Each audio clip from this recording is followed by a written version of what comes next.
नीलकंठ पंछी की 8 ज्ञानवर्धक बातें। जो व्यक्ति मन लगाकर सुनता है वो कभी भी गरीब नहीं रहता। बहुत पुराने समय की बात है। किसी जंगल में एक नीलकंठ पक्षी का जोड़ा रहता था। दोनों पति पत्नी एक दूसरे को दिलो जान से चाहते थे। नीलकंठ की जो पत्नी थी वो बहुत ही जिज्ञासु स्वभाव की चिड़िया थी। अपने पति से वो हमेशा कुछ न कुछ पूछा ही करती रहती थी।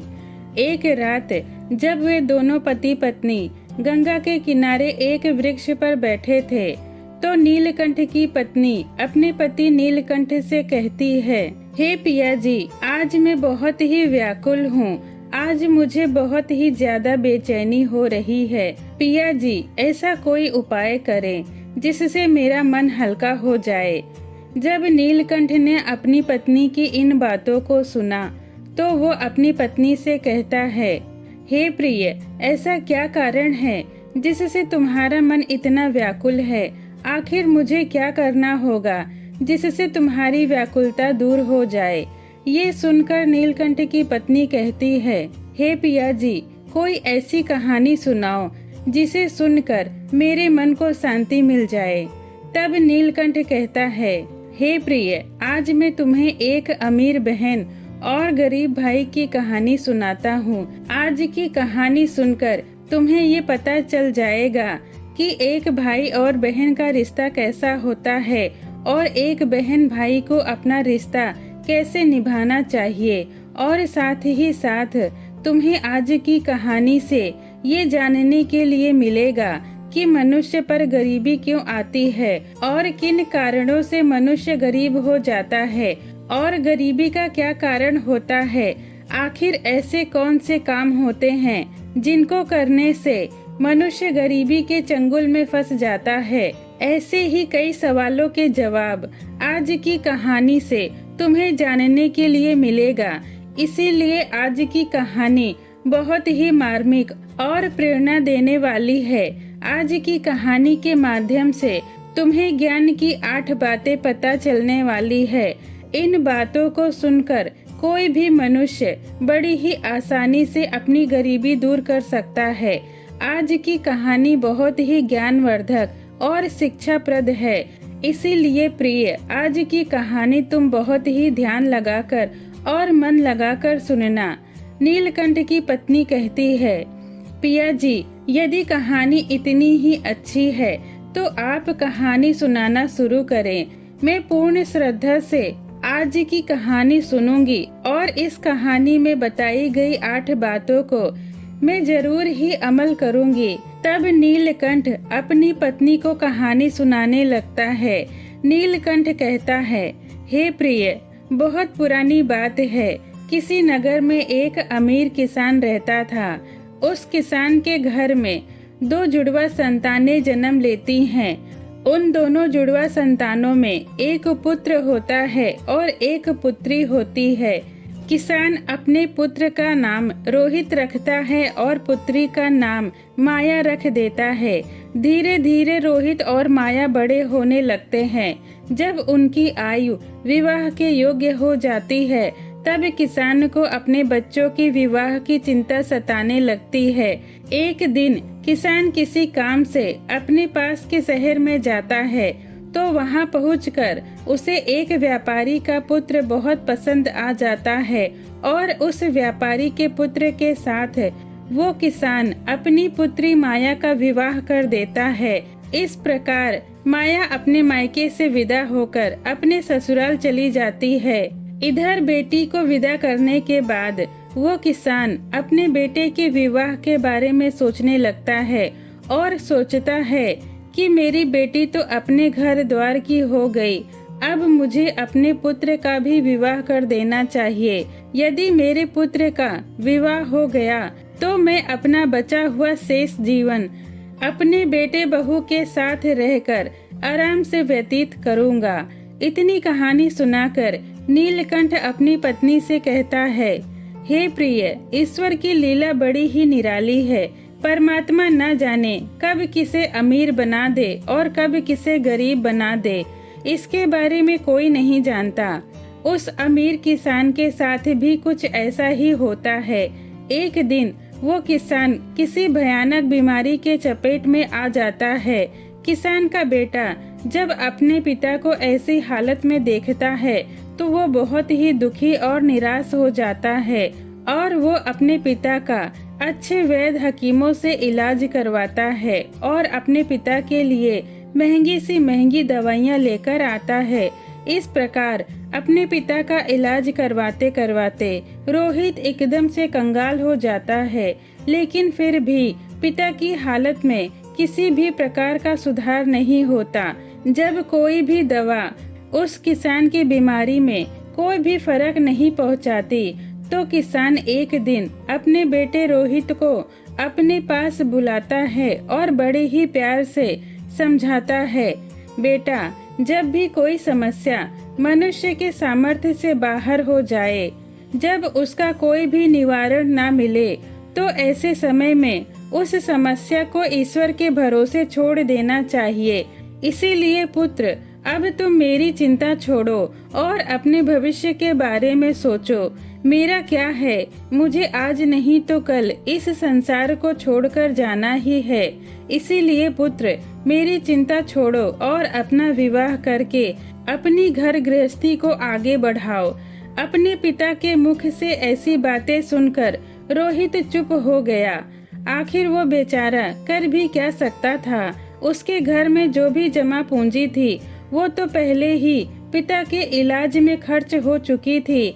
फिर भी वो कहने लगा, पिताजी, आपको जैसा उचित लगे वैसा आप करिए। उसके बाद वो किसान अपने पुत्र की शादी एक गरीब घर की लड़की से करवा देता है और शादी के कुछ दिन बाद ही उस किसान की मृत्यु हो जाती है।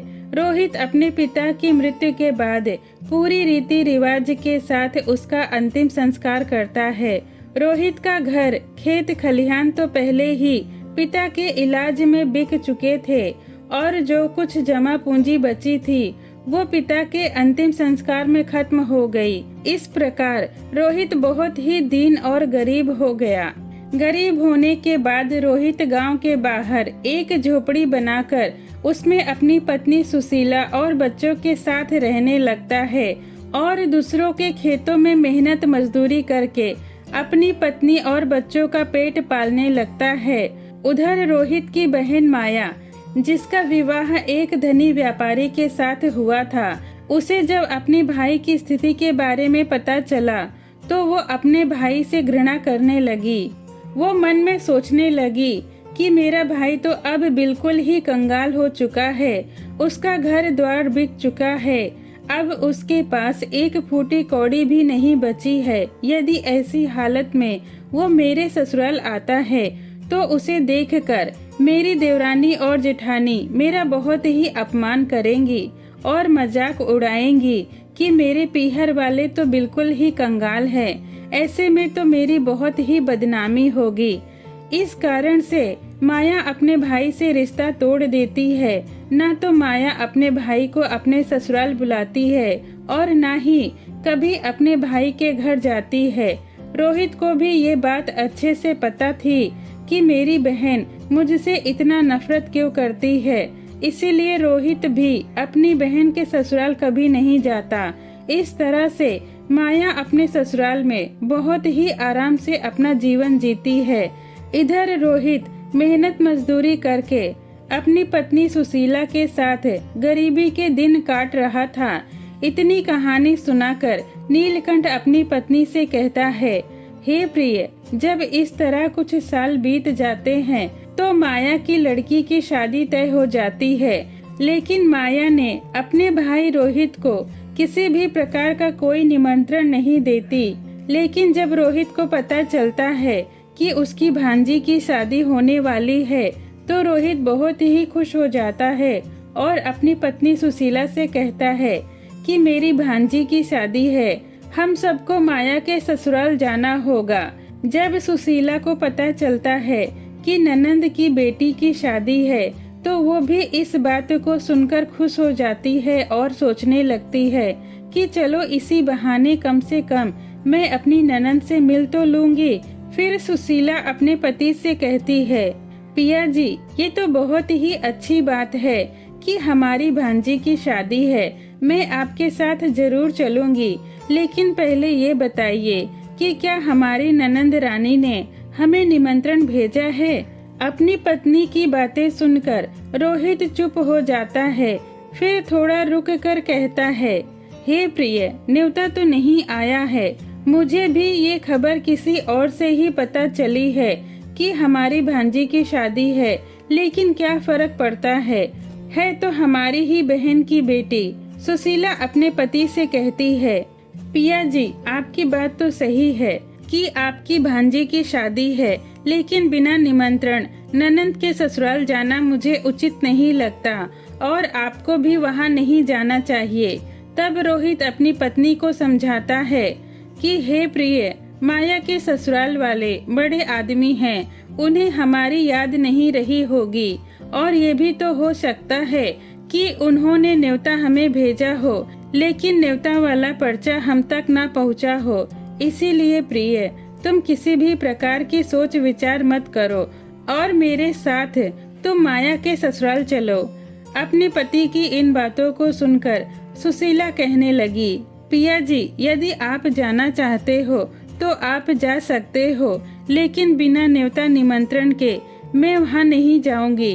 तब रोहित कहता है, ठीक है सुशीला, अगर तुम्हारी इच्छा नहीं है तो तुम बच्चों के साथ घर पर ही रहना।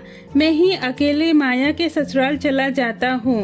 अगर मैं नहीं गया तो मेरी बहन की देवरानी जेठानी उसे बात बात पर ताना मारेंगी और कहेंगी कि खर्च ना हो जाए, इसीलिए तेरा भाई अपनी इकलौती बहन की बेटी की शादी में भी नहीं आया। ये कहकर रोहित घर से बाहर चला गया। इतनी कहानी सुनाकर नीलकंठ अपनी पत्नी से कहता है, हे प्रिय, रोहित बहुत ही गरीब और निर्धन था, इसीलिए किसी से पैसे उधार लेकर अपनी बहन और उसकी बेटी के लिए सुंदर सुंदर कपड़े खरीदे और उन कपड़ों को लेकर अपनी बहन के ससुराल चल दिया। उसे पैदल चलते चलते सुबह से शाम हो गई। तब जाकर वो अपनी बहन के दरवाजे पर पहुंचा और दरवाजे के एक तरफ खड़ा हो गया। बेचारा वहीं खड़ा होकर अपनी बहन के आने का इंतजार करने लगा। तभी माया की जेठानी की नजर रोहित पर पड़ती है और वो उसे पहचान लेती है। इसीलिए वो माया के पास जाकर कहती है, माया, तेरा भाई आया हुआ है और दरवाजे पर खड़ा है। जब माया ने ये सुना तो वो अपनी जेठानी से कहने लगी, दीदी, अगर आपने मेरे भाई को देखा है तो ये बताओ कि वो अपनी बहन के ससुराल में किस हाल में आया है और मेरे भाई ने कैसे कपड़े पहने हैं। तब माया की जेठानी कहती है कि तुम्हारा भाई फटे पुराने कपड़े पहनकर तुम्हारे दरवाजे पर खड़ा है और तुम्हारे आने का इंतजार कर रहा है। ये सुनकर माया गुस्से में आ जाती है और सभी की नजरों से बचते हुए अपने भाई के पास पहुंचती है।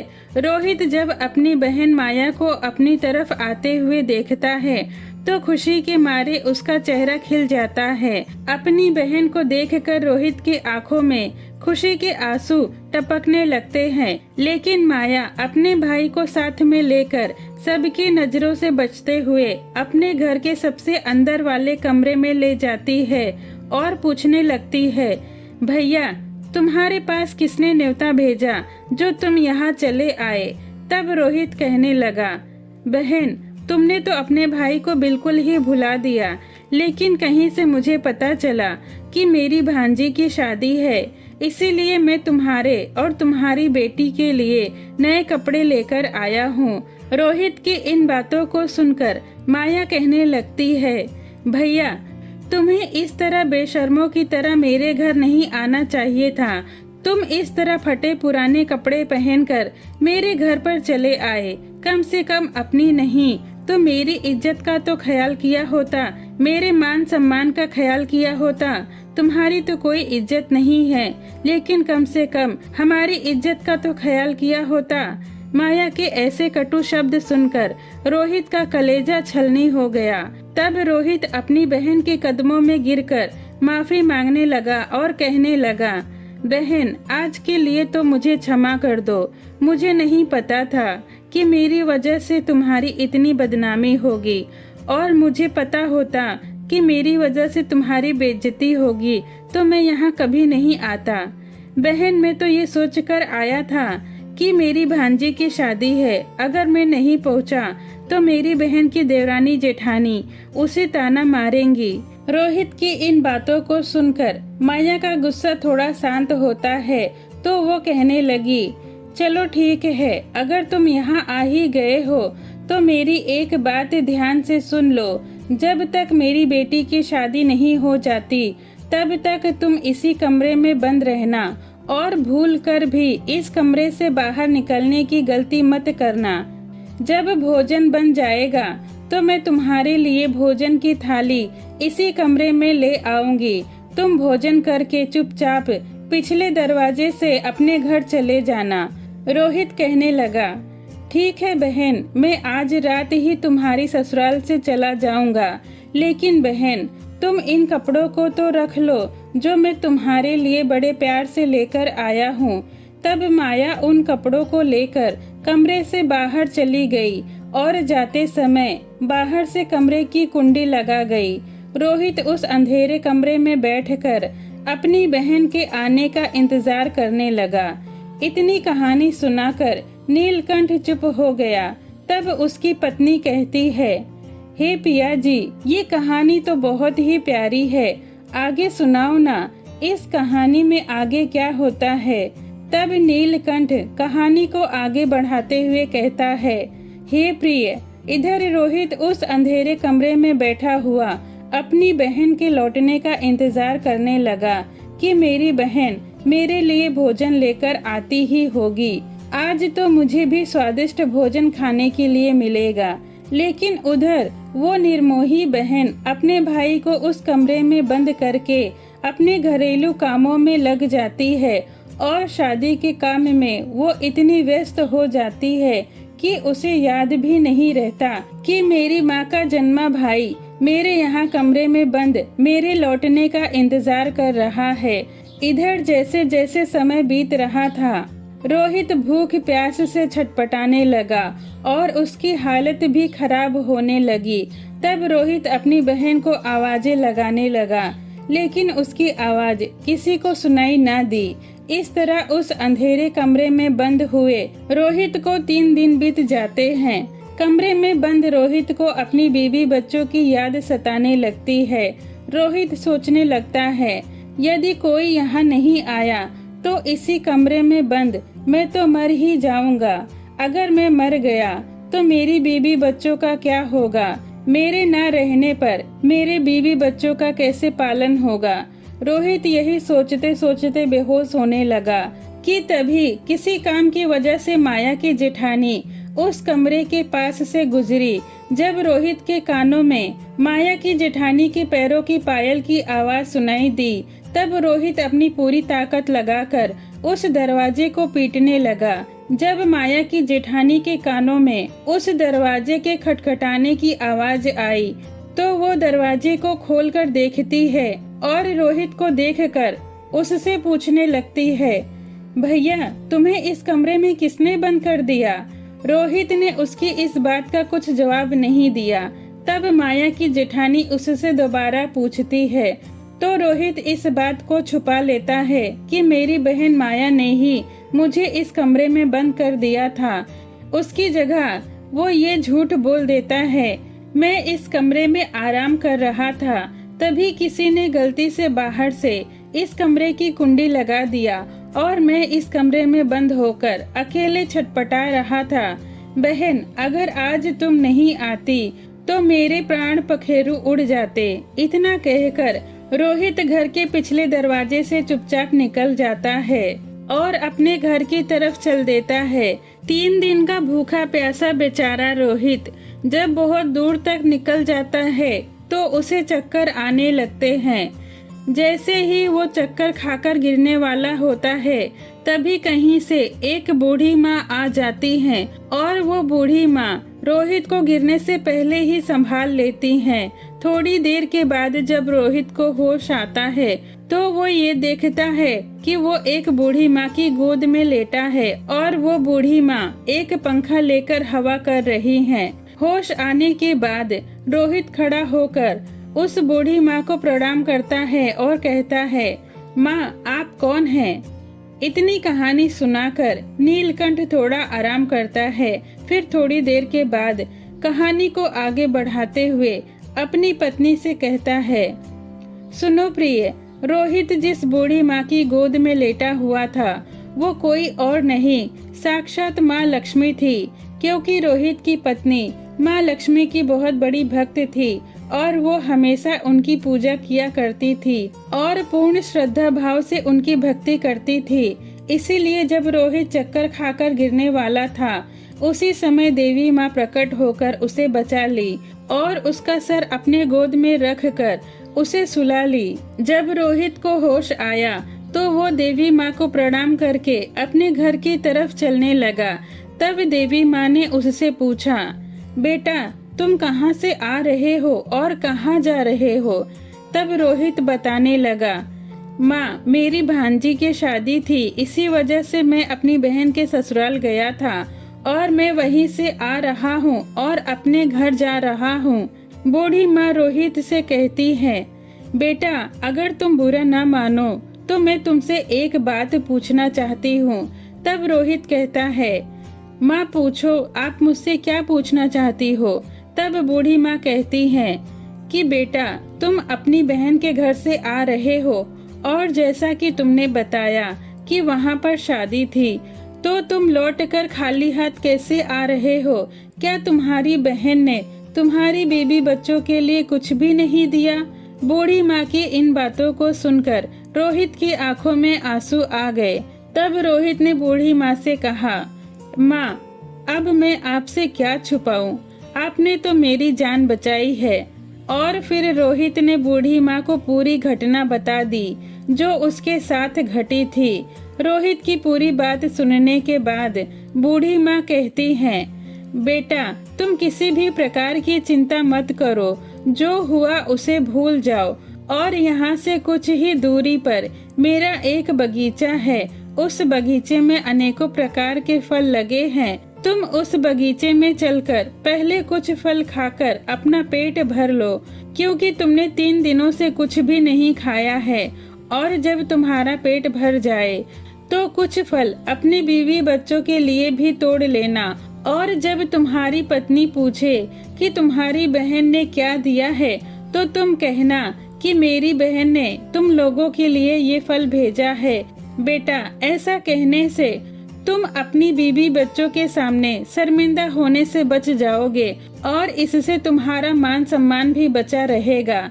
जब रोहित ने बूढ़ी माँ की इन बातों को सुना तो उनकी बातें मानकर वो उनके बगीचे में पहुँचा और वहाँ पहुँचकर वृक्षों से फल तोड़कर खाने लगा। और जब उसका पेट भर गया तो कुछ फल तोड़कर अपने थैले में रख लिया। इसके बाद रोहित उस बूढ़ी माँ से आज्ञा लेकर अपने घर की तरफ जाने लगा। तब वो बूढ़ी माँ रोहित से कहती है, बेटा जाने से पहले मेरी 8 बातें सुनते जाओ। ये 8 बातें तुम्हारे जीवन में बहुत काम आने वाली है।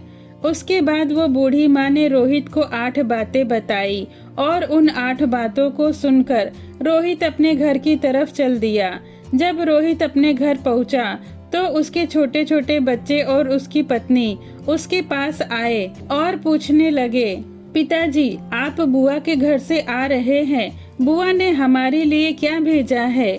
ये सुनकर रोहित फलों से भरा थैला अपनी पत्नी को देते हुए कहता है, तुम्हारी बुआ ने तुम्हारे लिए ये फल भेजे हैं। ये कहकर रोहित घर से बाहर निकल गया। उसके जाने के बाद सुशीला ने जब अनार के फलों को काटा तो उसमें से हीरे निकलने लगे। आम के फलों को काटा तो उसकी गुठली सोने की निकली। अंगूर के गुच्छे को देखा तो अंगूर की जगह मोती लगे थे। ये देखकर सुशीला बहुत खुश हो गई और दौड़कर अपने पति के पास पहुंची और उसके पास पहुंचकर कहने लगी, आप तो शादी में गए थे, लेकिन आप ये क्या लेकर आए हो? अपनी पत्नी की बातें सुनकर रोहित सोचने लगा कि शायद मेरी पत्नी को फल पसंद नहीं आए हैं, इसीलिए वो ऐसी बातें कह रही है। मुझे तो अपने बच्चों के लिए लड्डू पेड़े लाने चाहिए थे। तब रोहित अपनी पत्नी से कहने लगा, प्रिय, बहन ने जो कुछ भी भेजा है मैंने वो लाकर तुम्हें दे दिया है। जो कुछ भी थैले में है उसे बच्चों में बराबर बांट कर दे दो। तो सुशीला कहने लगी, पहले तुम घर तो चलो और देखो कि तुम्हारी बहन ने हमारे लिए क्या भेजा है। ये कहकर सुशीला अपने पति का हाथ पकड़कर घर के अंदर ले गई और कहने लगी, पिया जी, देखिए तो सही आपकी बहन ने हमारे लिए क्या भेजा है। ये कहकर सुशीला ने थैले को रोहित के सामने पलट दिया। थैला पलटते ही उसमें से हीरे मोती और सोने चांदी के फल गिरने लगे। सुशीला कहने लगी, पिया जी, आपकी बहन ने तो हमारा भाग्य ही बदल दिया है। उन्होंने फलों में छुपाकर हीरे मोती भेजे हैं। हीरे मोती के फलों को देखकर रोहित समझ गया कि रास्ते में जो बूढ़ी माँ मिली थी वो कोई साधारण महिला नहीं बल्कि साक्षात माँ लक्ष्मी थी। लेकिन इस बारे में रोहित ने अपनी पत्नी को कुछ नहीं बताया और मन ही मन माँ लक्ष्मी को धन्यवाद देने लगा। इतनी कहानी सुनाने के बाद नीलकंठ थोड़ा आराम करने लगा। फिर थोड़ी देर के बाद आगे की कहानी सुनाते हुए अपनी पत्नी से कहने लगा, हे प्रिय, इस प्रकार रोहित को जब धन मिला तो वो पहले की ही तरह अमीर हो गया और अपनी बीवी बच्चों के लिए एक बड़ी हवेली बनवाया और बहुत ही शानो शौकत के साथ उस हवेली में रहने लगा। और गांव के सभी लोग रोहित के वैभव को देखकर उसका मान सम्मान करने लगे। धीरे धीरे जब उसकी शानो शौकत बढ़ गई तो एक दिन सुशीला अपने पति रोहित से कहती है, पिया जी, सावन का महीना आने वाला है और सावन के महीने में सभी स्त्रियां अपने अपने पिता के घर जाती हैं, इसीलिए आप भी अपनी बहन के ससुराल जाएं और मेरी ननंद को यहाँ पर लेकर आए। इसी बहाने वो अपने पीहर घूम जाएंगी और मैं भी अपनी ननद से मिल लूंगी। रोहित ने जब अपनी पत्नी की ये बातें सुनी तो वो उसके कहने पर फिर से अपनी बहन के ससुराल गया। कुछ समय के बाद जब वो अपनी बहन के ससुराल पहुंचा तो एक बार फिर वो अपनी बहन के दरवाजे पर उसी जगह पर खड़ा हो गया जिस जगह पर वो कुछ दिनों पहले आकर खड़ा हुआ था। तभी माया की जेठानी घर से बाहर निकली और बाहर का नजारा देखकर दौड़ी दौड़ी माया के पास गई और बोली, माया, आज तेरा भाई फिर आया है।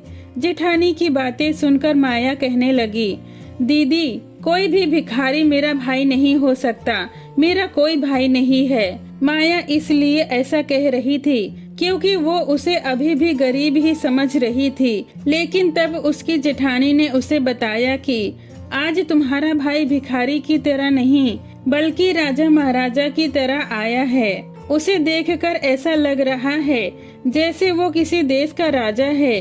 तुम्हारे भाई के आगे पीछे 4-4 सेवक लगे हैं और तुम्हारे दरवाजे पर रथ गाड़ी खड़ी है। माया ने जब अपनी जेठानी की इन बातों को सुना तो उसे यकीन ही नहीं हुआ और वो सच्चाई जानने के लिए छुप कर देखने लगी। माया ने जैसे ही अपने भाई को देखा तो अपने भाई की ठाट बाट देखकर वो एकदम से चकित रह गई और सोचने लगी कि कल तक तो मेरा भाई बिल्कुल ही भिखारी था, पहनने के लिए फटे पुराने कपड़े थे, फिर एकदम से इनका भाग्य कैसे बदल गया। उसके बाद माया ने अपने भाई के लिए आरती की थाल सजाई और उसकी आरती उतारने लगी। फिर उसके बाद माया ने बड़े ही आदर से अपने भाई को घर में ले गई और कहने लगी, भैया, मुझे क्षमा कर दो, मेरी वजह से आपको बहुत ही तकलीफ उठानी पड़ी है। अपनी बहन की इन बातों को सुनकर रोहित कहने लगा, कोई बात नहीं बहन, उस वक्त मेरे दिन ही कुछ ऐसे थे।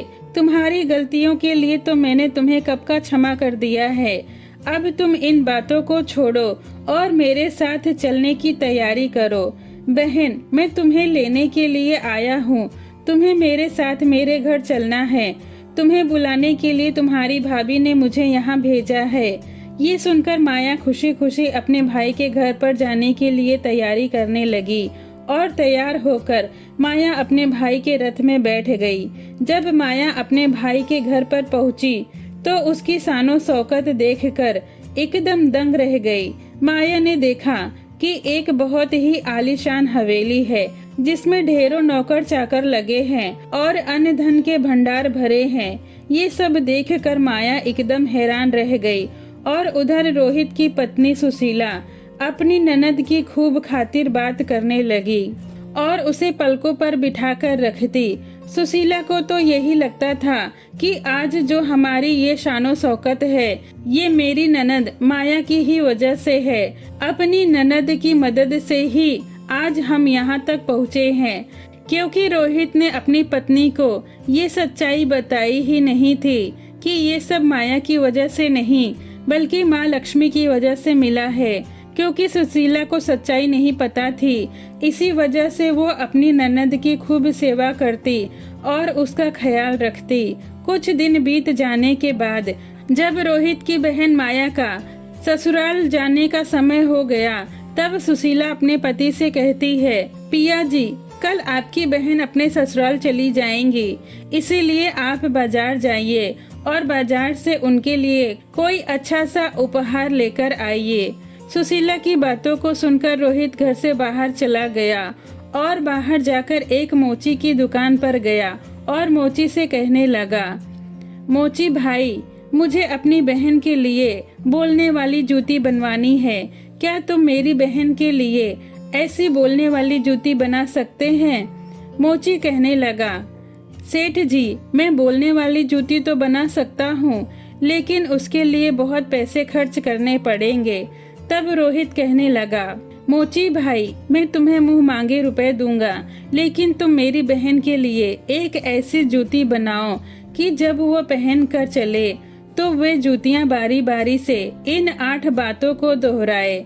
इसके बाद रोहित ने मोची को ज्ञान की वे 8 बातें बताई, जो बातें बूढ़ी माँ ने रोहित को चलते समय बताई थी। रोहित ने मोची से कहा, हे मोची भाई, अब मैं तुम्हें 8 बातें बताने जा रहा हूँ। रोहित पहली बात बताता है कि बात ज्ञान की है कही, मानव तो ये मत भूल, होती है अज्ञानता निर्धनता की मूल। दूसरी बात, समय भरोसे जो बैठता रहता सदा गरीब, बिना कर्म के बदले नहीं उसका कभी नसीब। तीसरी बात, आलस कर रहता सदा जो परिवर्तनहीन, कर्म फिर करे वही कहे स्वयं को दीन। चौथी बात, नहीं गरीबी से बड़ा है कोई अभिशाप, हासिल करके ज्ञान को करो दूर अभिशाप। पांचवी बात, दोष समय को दो नहीं, बनो नहीं मजबूर, कर्म साधना में जुटो करो गरीबी दूर। छठी बात, कर्म कभी करता नहीं कोसे सदा नसीब, भाग्य भरोसे बैठता वो मानव रहे गरीब।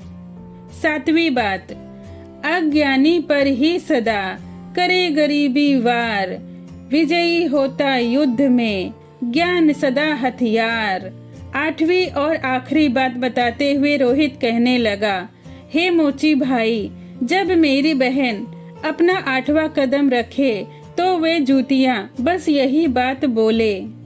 पैसों के बाजार में बदल गई तहजीब, धन दौलत से जुड़ रहे रिश्ते हुए गरीब। फिर रोहित ने मोची से कहा, हे मोची भाई, मुझे ऐसी 8 बातें बोलने वाली जूतियां अपनी बहन के लिए बनवानी है। तुम ऐसी 8 बातें बोलने वाली जूतियां आज ही बनाकर दे दो। जब मेरी बहन उन जूतियों को पहनकर चलेगी और ये 8 बातें सुनेगी तो उसे अपनी गलती का एहसास होगा कि मुझे पैसों के घमंड में आकर अपने भाई का अपमान नहीं करना चाहिए था। तब नीलकंठ अपनी पत्नी से कहता है कि हे प्रिय, इस प्रकार रोहित अपनी बहन के लिए मोची से हीरे मोती जड़ित सोने की जूतियां बनवाया और उन जूतियों को लेकर उपहार के रूप में अपनी बहन को दे दिया। हीरे मोती जड़ित जूतियों को देखकर माया का चेहरा एकदम खिल गया। उसके बाद वो अपने भाई से विदा लेकर अपने ससुराल चली गई। जब माया अपने ससुराल पहुंची तो उसकी देवरानी जेठानी उससे पूछने लगी, माया, तुम अपने भाई के घर से आई हो, तुम्हारे भाई ने तुम्हें उपहार में क्या दिया है? तो माया ने अपनी देवरानी जेठानी और सास ससुर को अपने भाई द्वारा दी हुई सोने की जूतियां दिखाई और कहने लगी, देखो मेरे भाई ने मुझे हीरे मोती जड़ित ये सोने की जूती दी है। तब माया ने उन जूतियों को पहनकर अपनी देवरानी जेठानी को दिखाने लगी। जैसे ही माया ने उन जूतियों को पहनकर चलने लगी तो वे जूतियां कहने लगी कि पैसों के बाजार में बदल गई तहजीब, धन दौलत से जुड़ रहे रिश्ते हुए गरीब। जब माया ने इन बातों को सुना तो उसका सर शर्म से झुक गया और माया अपने भाई को याद करके एकदम से रोने लगी।